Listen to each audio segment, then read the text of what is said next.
बच्चों, पिछले वीडियो में अपन ने जाना संसद के बारे में। अपन ने जाना व्यवस्थापिका क्या होती है, सरकार का कानून बनाने वाला जो अंग है वो किस तरह से आवश्यक है। इसमें 2 सदन होते हैं, द्विसदनात्मक व्यवस्था होती है। हमारे भारत की जो संसद है उसमें भी 2 सदन है, राज्यसभा और लोकसभा। तो आज उन्हीं के बारे में अपन जानेंगे। हम जानते हैं हमारे संसद के दोनों सदनों के बारे में, राज्यसभा और लोकसभा के बारे में। तो सबसे पहले अपन लेते हैं राज्यसभा। राज्यसभा का और भी नाम है, इसको उच्च सदन भी कहा जाता है, इसको द्वितीय सदन भी कहा जाता है, इसको स्थायी सदन भी कहा जाता है। क्यों कहते हैं स्थायी सदन, ये अपन बाद में देखेंगे। देखिए, द्वितीय सदन में प्रतिनिधित्व के 2 सिद्धांत हैं कि ये जो दूसरा सदन जिन भी देशों में अपनाया जाता है, 2 सदन वाली पद्धति जिन जिन देशों ने अपनाई है, वहाँ 2 सिद्धांत हैं। एक सिद्धांत तो ये है कि वहाँ सभी राज्यों को समान प्रतिनिधित्व दिया जाता है, और दूसरा ये है कि राज्यों को असमान प्रतिनिधित्व दिया जाता है। राज्यों को समान प्रतिनिधित्व अर्थात प्रत्येक राज्य को समान सीटें होंगी। जैसे कि मान लीजिए कि अमेरिका की अपन बात करें तो वहाँ पर 50 राज्य हैं, तो प्रत्येक राज्य को 2 सीटें होंगी। लेकिन कुछ देशों ने इस व्यवस्था को ऐसे अपनाया है कि यहाँ असमान प्रतिनिधित्व होगा, अर्थात जनसंख्या के अनुपात में राज्यों को प्रतिनिधित्व दिया जाएगा, जो कि अपनाया है हमारे भारत देश ने। क्यों अपनाया हमने? सोचिए, अगर हम अमेरिका वाली पद्धति अपनाते तो हमारा 20 करोड़ की जनसंख्या वाले उत्तर प्रदेश को 6 लाख की जनसंख्या वाले सिक्किम के बराबर ही सीटें मिलती। तो इसलिए हमने अपनाया असमान प्रतिनिधित्व, राज्यों को असमान प्रतिनिधित्व, और किस आधार पर? जनसंख्या के अनुपात में। मतलब कि प्रत्येक राज्य से निर्वाचित होने वाले सदस्यों की संख्या है वो निर्धारित कर दी गई और निर्धारण किया गया जनसंख्या के अनुपात के अनुसार। अर्थात जिस राज्य की जनसंख्या ज़्यादा है उस राज्य से ज़्यादा प्रतिनिधि राज्यसभा में चुनकर आएंगे, और जिस राज्य की जनसंख्या कम है उस राज्य से कम प्रतिनिधि चुनकर राज्यसभा में आएंगे। राज्यसभा ऐसा सदन है जो कि राज्यों का प्रतिनिधित्व करती है। इसका निर्वाचन अप्रत्यक्ष विधि से होता है। ये अपन ने अध्ययन किया था बहुत अच्छे से कि राज्यसभा के सदस्यों का चुनाव कैसे किया जाता है अपने तीसरे चैप्टर में। तो ये अप्रत्यक्ष विधि से चुने जाते हैं। कौन चुनता है इनको? राज्य की विधानसभाओं के सदस्य चुनते हैं। भारत में कम जनसंख्या वाले राज्य को कम और अधिक जनसंख्या वाले राज्य को अधिक प्रतिनिधित्व दिया गया है। उदाहरण के तौर पर अपन देख लें, ज्यादा जनसंख्या उत्तर प्रदेश की है तो उनको 31 सीटें मिली हैं, राजस्थान के हैं 10 सीटें, सिक्किम को 1, अरुणाचल प्रदेश को 1। अर्थात जिन राज्यों की जनसंख्या जितनी ज्यादा उनको उतना ज्यादा प्रतिनिधित्व, जिनकी जनसंख्या कम उनको कम प्रतिनिधित्व। राज्यसभा को स्थायी सदन कहा जाता है। क्यों कहा जाता है? अब इस सवाल का जवाब जान लेते हैं। राज्यसभा का जो कार्यकाल है वो 6 वर्ष होता है, यानी कि एक व्यक्ति राज्यसभा के लिए चुना जाता है तो 6 वर्ष तक वो राज्यसभा का सदस्य रहेगा।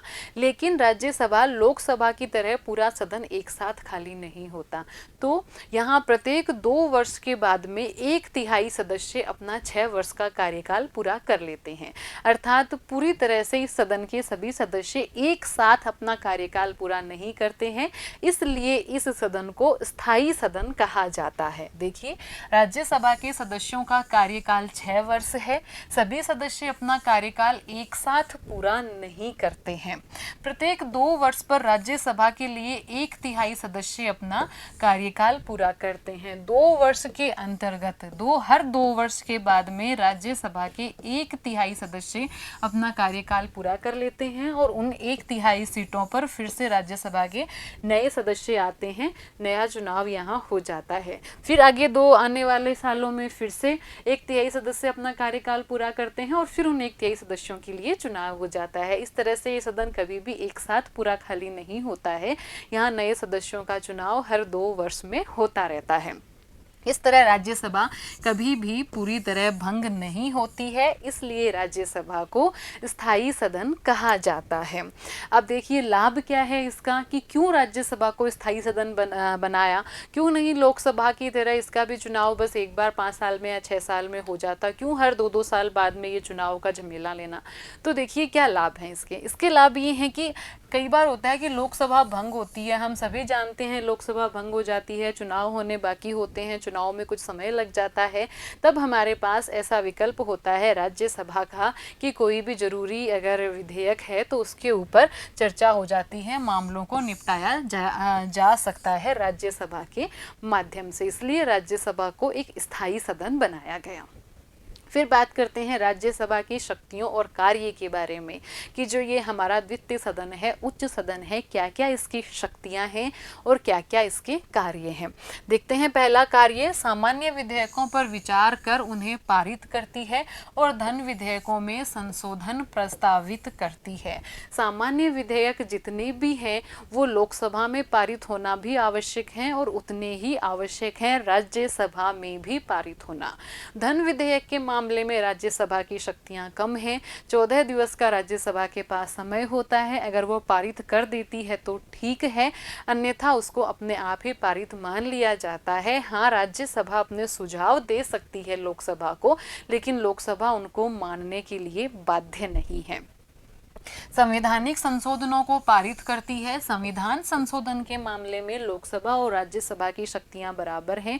जितना संविधान संशोधन का कोई विधेयक लोकसभा में पारित होना आवश्यक है, उतना ही राज्यसभा में भी पारित होना आवश्यक है। और आप सभी जानते हैं कि जब तक जब तक कोई भी विधेयक दोनों सदनों में पारित ना हो जाए, तब तक वो कानून नहीं बन सकता है।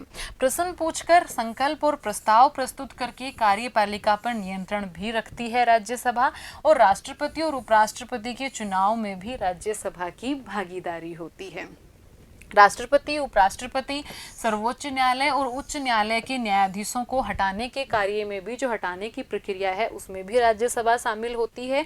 और सबसे महत्वपूर्ण बात जिसको याद रखना है कि उपराष्ट्रपति को हटाने का जो प्रस्ताव है वो केवल राज्यसभा में ही लाया जा सकता है।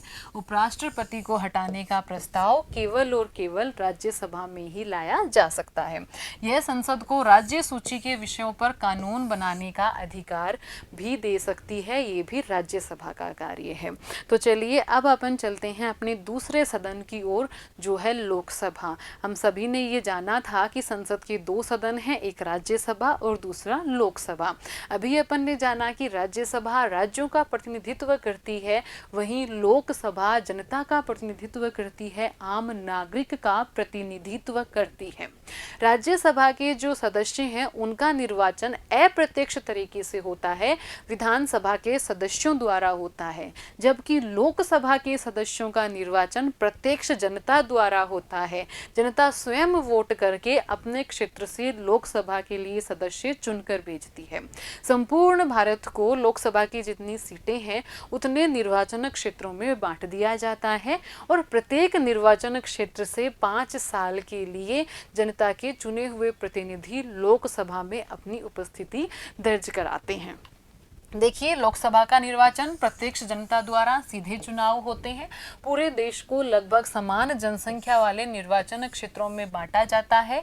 प्रत्येक निर्वाचन क्षेत्र से एक प्रतिनिधि चुनकर आता है, यह भी अपन ने जान ही लिया था। और निर्वाचन का आधार है सार्वभौमिक वयस्क मताधिकार। इसके बारे में भी अपन ने बहुत अच्छे से जाना था अपने तीसरे चैप्टर में कि क्या होता है सार्वभौमिक वयस्क मताधिकार। प्रत्येक 18 वर्ष की आयु प्राप्त भारतीय नागरिक को अपना मत देने का अधिकार है। किसी भी धर्म, वंश, लिंग, जाति आदि के आधार पर मत देने के अधिकार में कोई भेदभाव नहीं किया जा सकता। ये कहलाता है सार्वभौमिक वयस्क मताधिकार। और इस सार्वभौमिक वयस्क मताधिकार के द्वारा चुनकर हमारे लोकसभा के सदस्य लोकसभा में जाते हैं। प्रत्येक व्यक्ति के मत का मूल्य यहाँ पर समान होता है। लोकसभा के लिए जब निर्वाचन होता है तो प्रत्येक व्यक्ति के मत का मूल्य है वो होता है समान। अब बात करते हैं लोकसभा की संरचना और लोकसभा के कार्यकाल के बारे में। तो ये बात भी बहुत आम सी बात है कि लोकसभा का कार्यकाल 5 वर्ष का होता है। हर 5 साल बाद में चुनाव होते हैं, नई सरकार बनती है, नई लोकसभा बनती है, नए लोकसभा के सदस्य आते हैं। लोकसभा की जो सीटों की संख्या है वो 545 है। उसमें से 543 सदस्य हैं वो चुने जाते हैं, जबकि 2 सदस्य हैं उनका हमारे संविधान में प्रावधान किया था कि एंग्लो इंडियन सदस्यों को मनोनीत किया जाएगा, वहाँ पर राष्ट्रपति के द्वारा उनको आरक्षण दिया गया था।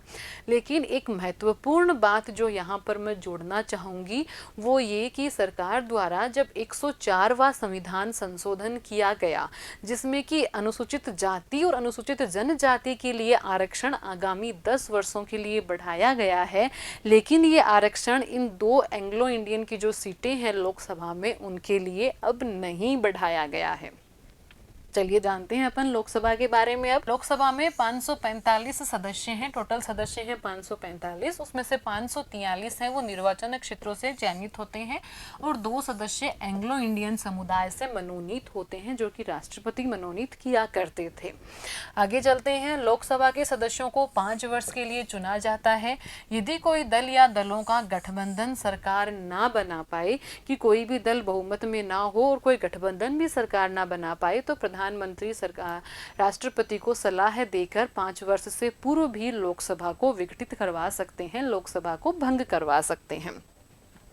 आगे देखते हैं अपन लोकसभा की शक्तियां और लोकसभा के कार्यों के बारे में। तो जिस तरह से राज्यसभा है, जो सामान्य विधेयक हैं उनको राज्यसभा पारित करती है, वैसे ही जो भी विधेयक हैं उनको लोकसभा पारित करती है।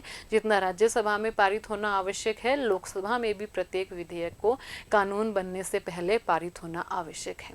धन विधेयक की अगर अपन बात करें तो धन विधेयक के ऊपर सारी की सारी शक्तियाँ हैं वो एक तरह से लोकसभा के पास ही हैं। धन विधेयक प्रस्तुत भी लोकसभा में ही किया जाता है और इसको पारित करने का अधिकार भी लोकसभा के पास है। राज्यसभा के पास धन विधेयक के मामले में नाम मात्र की शक्तियां हैं। देखते हैं। संघ सूची और समवर्ती सूची के विषयों पर कानून बनाती है लोकसभा। धन विधेयकों और सामान्य विधेयकों को प्रस्तुत करती है और पारित करती है।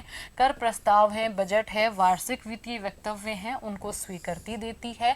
प्रश्न पूछकर, पूरक प्रश्न पूछकर, प्रस्ताव लाकर और अविश्वास प्रस्ताव के माध्यम से कार्यपालिका को नियंत्रित करती है। कार्यपालिका को नियंत्रित करने की शक्तियां भी राज्यसभा से ज़्यादा हैं लोकसभा के पास।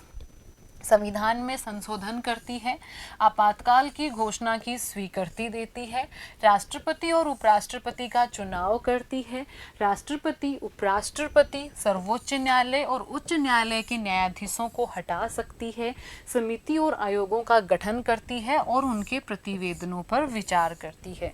तो देखा कितने विस्तृत कार्य हैं लोकसभा के। ज़्यादा शक्तिशाली है लोकसभा क्योंकि ये जनता के चुने हुए प्रतिनिधियों का एक कहें कि अपन सदन है।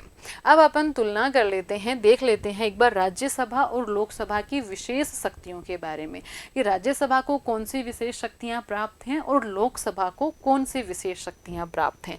देखिए, राज्यसभा है ये राज्यों का प्रतिनिधित्व करने वाली संस्था है। राज्यसभा किसका प्रतिनिधित्व करती है? राज्यों का। जबकि लोकसभा प्रतिनिधित्व करती है आम जनता का, नागरिक का। राज्य के हितों के संरक्षण का उद्देश्य है वो राज्यसभा का है। जब भी राज्य के हित की कोई बात आती है, राज्यों से संबंधित कोई मुद्दा या मसला आता है, तो वहाँ पर राज्यसभा की अनुमति लेना, राज्यसभा से परामर्श करना ज़्यादा आवश्यक हो जाता है। राज्य के हितों को प्रभावित करने वाला प्रत्येक मुद्दा इसकी सहमति और स्वीकृति के लिए भेजा जाता है। किसकी सहमति और स्वीकृति के लिए? राज्यसभा की सहमति और स्वीकृति के लिए। प्रत्येक मुद्दा, कौन सा मुद्दा? जो राज्य के हितों को प्रभावित करता है। अब देखते हैं लोकसभा को। धन विधेयक पर विशेषाधिकार प्राप्त है लोकसभा को। अभी अभी अपन ने बात भी की थी इसकी कि धन विधेयक केवल और केवल लोकसभा में ही प्रस्तुत किए जाते हैं और वही इसे संशोधित करती है, वही इसे अस्वीकृत करती है। राज्यसभा के पास धन विधेयक जाता है लेकिन केवल 14 दिवस के लिए जाता है। राज्यसभा उसको पारित कर देती है तो ठीक है, अन्यथा उसको राज्यसभा द्वारा स्वतः पारित मान लिया जाता है। हाँ, राज्यसभा इस पर अपनी सहमति दे सकती है, अपने सुझाव दे सकती है, लेकिन लोकसभा उनको माने ही ऐसा आवश्यक नहीं है। मंत्रिपरिषद केवल लोकसभा के प्रति उत्तरदायी है, राज्यसभा के प्रति उत्तरदायी नहीं है। आगे अपन देखते हैं कि लोकसभा के पास ज़्यादा शक्तियां क्यों हैं और राज्यसभा के पास कम शक्तियां क्यों हैं। अभी जब अपन ने कार्यों और शक्तियों के बारे में पढ़ा तो अपन ने ये तो जान लिया कि लोकसभा के पास ज़्यादा शक्तियाँ हैं, चाहे वो धन विधेयक के मामले में अपन मान लें, चाहे वो कार्यपालिका पर नियंत्रण के मसले में अपन मान लें, तो बहुत सारे मामलों में लोकसभा को शक्तिशाली क्यों बनाया है। मंत्री परिषद को भी लोकसभा के प्रति ही जवाबदेह क्यों बनाया है, क्या कारण हो सकता है इसका। तो इसका कारण ये है कि लोकसभा है वो जनता के चुने हुए प्रतिनिधियों का सदन है। वहाँ जनता के प्रत्यक्ष निर्वाचन द्वारा चुने हुए प्रतिनिधि आकर बैठते हैं, जबकि राज्यसभा में अप्रत्यक्ष निर्वाचन से व्यक्तियों का चुनाव होता है।